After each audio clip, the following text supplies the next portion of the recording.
Magandang araw mga tropa. For today's video, off topic muna tayo sa lakwatsa at nauubos na ang pera. Paano masabi? Gusto ko lang i-share sa inyo kung paano namin tinulungan ang kawawang pusang ito na hindi ko rin alam kung bakit at paano siya nagkaroon ng bracelet na kumalso mismo sa bunganga niya, na kapag napabayaan pa ay pwede niyang ikamatay.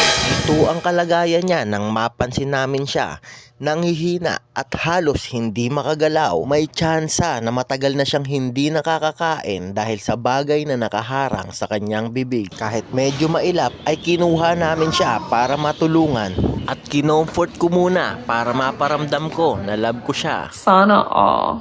Baka kasi bigla ring mangalmot o mangagat.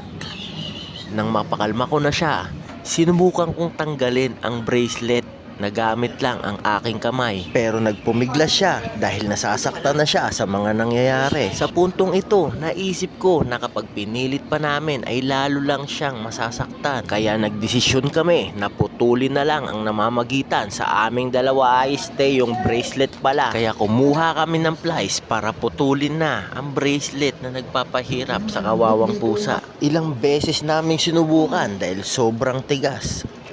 Tigas ng ulo mo, sinabi ng ayaw sa'yo, bakit ba ang kulit mo? Matapos kong maubos ang 100% ng aking puwersa, naputol din ang bracelet na nagpapahirap sa kawawang pusa. At kahit na nasaktan siya, ang mahalaga naramdaman niya na love ko siya. At ngayon, malaya na siyang gawin ang lahat ng gusto niya. Baka type nyo yung bracelet, comment na lang kayo dito ng akin ka na lang. Tapos pakishare na rin tong video. Dapat nakapalo ka rin sa akin. Magla-live tayo, ipaparapol natin. Samahan natin ng 1,000 para hindi ka natalo. Maraming salamat sa'yo.